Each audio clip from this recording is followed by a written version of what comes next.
안녕하세요. 새로운 한 주가 시작되는 월요일입니다. 주말은 잘 보내셨는지요? 항상 월요일이 되면은 여러분같이 사주 알아맞히기 동영상으로 대면을 하게 됩니다. 80번째 시간이고요. 이번 주에도 이 전주에 내드린 문제 풀어드리고 이번 주 새로운 문제 내드리는 그런 순서로 진행해 보겠습니다. 먼저 이 전주 문제부터 풀어드리도록 하겠습니다. 자, 이 사주가 이 전주에 여러분한테 내드렸던 문제가 되겠죠. 경술년, 갑신월, 경인일, 무인시에 태어나신 남자분이십니다. 자, 문제가 뭐였죠? 첫 번째 문제는 이 사주 팔자가 세 보인가요?가 첫 번째 문제였죠. 이 사주 팔자가 센 팔자인지 물어본 문제가 되겠습니다. 센 팔자란 거는 굴곡이 많고 파란만장한 거를 센 팔자라고 그러죠. 그래서 이 사주 팔자가 센지. 두 번째, 이 사주 어떤 오행이 역마기운인지요가 두 번째 문제가 되겠습니다. 사주 팔자에 역마기운이 있는데 어떤 오행이 역마기운인지. 세 번째, 이 사주 동적일까요? 정적일까요?를 묻는 거네요. 동적이라는 것은 활동적인 것을 얘기하고 정적인 것은 활동적이지 못한 것을 말한 거죠. 그래서 활동적인지 아닌지를 묻는 문제가 되겠습니다. 마지막으로 이 사주 이성 배우자 등은 있나요?가 문제가 되겠습니다. 자, 그러면 내드린 문제를 풀어보려면 사주 형국부터 파악해 봐야 되겠죠. 그러려면 오행 분법도 알아봐야 되겠습니다. 일간인 내 편부터 알아볼까요? 일간인 내 편의 오행이 세력이 강하면 사주가 강해지고 반대로 상대편 내 힘을 빼가는 오행이 세력이 강하면 사주가 약해진다는 얘기죠. 자, 일간이 경금 큰 쇠로 태어났네요. 쇠의 내 편은 비겁인 같은 쇠나 쇠를 생해주는 인성인 흙이 내 편이 되겠습니다. 먼저 비겁인 쇠부터 찾아볼까요? 쇠는 연간의 연금 큰 쇠가 있습니다. 그리고 월지의 신금 큰 쇠가 있고요. 그리고 다른 데는 없죠. 지장간, 연지, 술토지장간에 천간에 있는 신금 작은 쇠가 암장되어 있습니다. 다음에 쇠를 생해주는 인성인 흙을 찾아볼까요? 흙은 연지에 술토, 큰흙, 광활한 대지, 그 다음에 시간에 무토, 큰흙, 광활한 대지가 있습니다. 그리고 다른 데는 없고 지장간, 월지, 신금안의 무토, 일지, 임목안의 무토, 시지, 임목안의 무토가 암장되어 있습니다. 자, 그러면은 나와 있는 내 편은 대단하죠. 경금, 신금, 큰쇠, 그 다음에 술토, 무토, 큰흙, 광활한 대지까지 내 편의 세력이 상당한 그런 기운입니다. 상대편도 한번 찾아봐야 되겠죠. 뭔가요? 내 힘을 빼어놓은 오해. 식상, 내가 생하면서 힘이 받고, 재성, 내가 극하면서 힘이 받고, 관성, 일간인 나를 극하니까 일간이 힘이 약해지는 이 세 가지 오행이 상대편이 되겠습니다. 식상은 뭔가요? 쇠가 생해준 오행이니까 물이 되겠고, 재성은 나무, 관성은 불이 되겠습니다. 먼저 식상인 물부터 찾아볼까요? 물은 사주팔자에 나와 있는 건 없네요. 월지, 지장간, 신금지장간에 임수가 암장되어 있는 정도입니다. 다음에 재성인 나무를 찾아볼까요? 나무는 월간에 간목, 큰 나무, 그 다음에 일지, 시지의 임목, 큰 나무가 있습니다. 그리고 다른 데는 없고 지장간에 없고요. 다음에 관성인 불을 찾아볼까요? 불은 사주팔자에 나와 있는 건 없네요. 지장간에만 있습니다. 연지, 술토지장간에 정화, 작은 불, 그 다음에 일지, 임목안의 병화, 그 다음에 시지, 임목안의 병화가 암장되어 있는 정도입니다. 자, 그러면 나와 있는 상대편은 간목 큰 나무, 임목 큰 나무가 있네요. 자, 그러면은 상대편의 세력도 나무 기운으로 재성으로 상당하게 느껴지죠. 좀 더 깊이 들어가 보자고요. 자, 토생금을 받은 쇠기운이 상당합니다. 그죠? 토생금을 받은. 그러면 월간에 있는 간목은 갑경충으로 생활 물이었기 때문에 쇠는 나무를 공격해 버리네요. 그러면 월간에 있는 간목은 박살이 났네요. 그 다음에 일지에 있는 임목은 어떤가요? 역시 월지에 있는 신금에게 인신충을 당하고 금극목을 당하죠. 시지에 있는 것도 마찬가지 일간인 경금에게 극을 당하는 그런 형국입니다. 그러니 사주가 신강해진 사주가 되겠네요. 그런 사주가 됐고, 용신은 뭔가요? 용신은 신금안의 임수가 되겠습니다. 사주가 쇠하고 나무하고 전쟁을 하고 있는 그런 사주다 보니까 이 물이 많이 먹었으면 설도해 줘야 되고 토생금, 금생수, 수생목으로 연결해 주는 통관, 억부로서 임수와 용신이 되겠습니다. 희신도 물이 되겠네요. 큰 물이 와서 역시 통관을 해주면서 강한 세기운도 설을 해주고 나무하고 쇠하고 전쟁하는 것도 막아주고 그 다음에 토생금, 금생수, 수생목으로 이어지는 통관으로서 좋은 희신이 되겠습니다. 자, 그런 사주팔자가 됐네요. 이 사주의 병이 뭔가요? 가장 큰 병이 문제점이 바로 나무하고 나하고 세기운하고 전쟁을 하는 게 큰 문제점이 되죠. 자, 나무가 뭔가요? 나무는 바로 재성이죠. 재성. 재성은 아버지 덕도 되고, 그죠?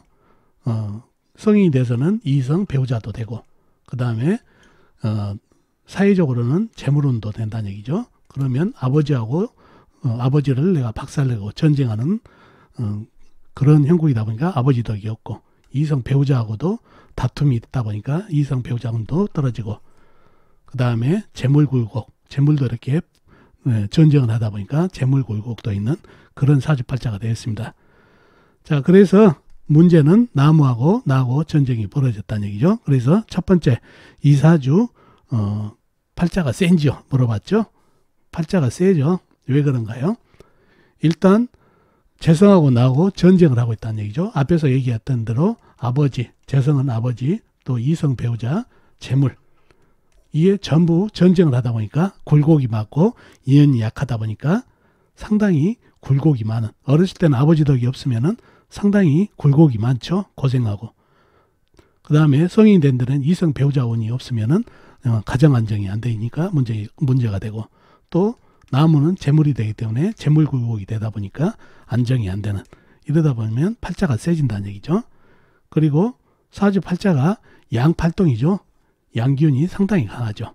그래서 양기운도 강해서 이런 그 호불호가 정확하기 때문에 이걸로 인해서 똑 부러지는 성격이 되다 보니까 대인관계도 그렇게 좋을 수가 없는 그런 사주팔자다 보니까 팔자가 아주 센 팔자가 되겠습니다. 그래서 사주 형국을 보게 되면 굴곡이 많은 사주팔자는 팔자가 세다는 얘기죠. 자, 그렇고 두 번째는 뭔가요? 이 사주에 역마기운이 있는데 어떤 게 역마기운인지를 물어봤죠. 역마는 인신 사회가 전부 역마라고 그랬죠. 그러면은 신금, 인목, 인목이 전부 역마살이네요. 그죠? 그러면 이 세 개만 역마살이냐? 아닙니다.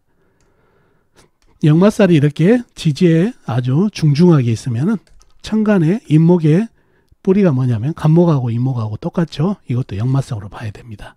그리고 신금 있죠. 신금은 경금하고 같죠. 그러니 이 경금도 역마로 봐줘야 됩니다. 이렇게 지지에 역마상이 강하면 천간에 있는 이 같은 오행도 전부 역마로 보셔야 된다는 얘기예요. 그래서 상당히 역마성이 강한 사주입니다. 자, 이 술토무토는 역마일까요? 아닐까요? 이런 경우에는 이 술토무토도 쇠를 생하고 있기 때문에 쇠가 역마죠. 역마기운을 돕고 있기 때문에 이 흑기운도 역마성으로 봐줘야 됩니다. 그래서 이 사주는 역마팔동운이라고 보시면 되겠습니다. 그래서 이 사주는 역마기운이 사주 전체를 덮고 있는 그런 사주팔자가 되겠습니다. 자, 다음으로 이 사주 정적일까요? 동적일까요? 물어봤죠.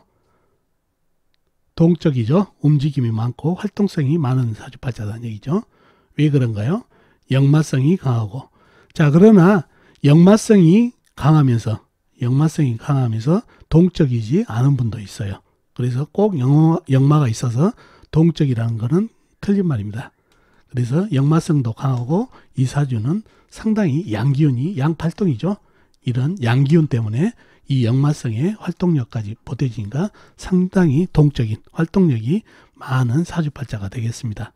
그래서 역마기운만 보지 마시고 양기운이 강한지 어떤지, 또 역마기운 중에서도 물기운이 있죠. 물은 끊임없이 흘러가잖아요. 그래서 물기운이 역마로 잡히신 분들이 또 활동성이 많다는 것도, 보편적으로 많다는 것도 기억해 두시면 좋겠습니다. 그래서 양기운, 양팔동에 역마기운이 역마팔동까지 있어서 상당히 동적인 사주팔자가 되겠습니다. 다음에 이성 배우자 덕을 물어봤죠. 아까 얘기가 됐죠. 이 나무하고 나하고 전쟁이 붙었다는 얘기죠. 그러니 이성 배우자하고 굴곡이 많은 사주팔자가 되겠습니다. 그래서 이 사주팔자는 한눈에 보면은 팔자가 상당히 세다는 걸 알 수가 있습니다. 아까도 얘기했지만 재성과 나의 싸움, 그래서 재성에 대한 육친, 아버지, 이성 배우자와 다툼, 재물굴곡, 그 다음에 이렇게 역마성이 강하면 삶의 굴곡이 상당히 많다는 얘기죠. 변동 변화도 많고, 그리고 성격적으로 갈등과 그 다음에 번뇌가 많아가지고 감정적인 변화도 많다 보니까 이걸로 인해서도 굴곡이 많은 사주팔자가 되겠습니다. 그리고 양기운이 양팔동으로 되기 때문에 음양이 조화가 잘 돼야 삶이 편안한데 양기운만 이렇게 강하다 보니까 이렇게 양기운으로 편중된 것도 삶에 굴곡을 갖다 줄 수 있다는 거 꼭 기억해 두시면 좋겠습니다. 자, 이렇게 전주 문제는 풀어봤고 이번 주 새로운 문제가 이사주가 되겠습니다. 계사년 을주골 개해일 갑인시에 태어나신 남자분이십니다. 다시 한번요. 계사년 을주골 개해일 갑인시에 태어나신 남자분이십니다. 자, 문제는 무엇일까요? 첫 번째 문제는 이 사주 강약이 어떤가요가 문제가 되겠습니다. 사주 강약을 묻는 문제가 되겠네요. 두 번째, 이 사주 아버지 덕이 어떤가요? 이 사주의 아버지 덕이 어떤지를 묻는 문제가 되겠습니다. 세 번째는 이 사주 배우자 덕이 어떤가요가 또 세 번째 문제가 되겠고요. 마지막으로 네 번째, 이 사주 말년복은 어떤가요? 이 사주에 나타난 말년복이 어떤지, 또 운 흐름도 잘 참고를 해야 이 네 가지 문제를 풀 수가 있습니다. 자, 이렇게 전주에 내드린 문제도 풀어보고 이번 주 새로운 문제도 내드렸습니다. 이번 주 새로운 문제도 여러분의 힘으로 한번 풀다 보면 실력 향상에 상당히 도움이 될 겁니다.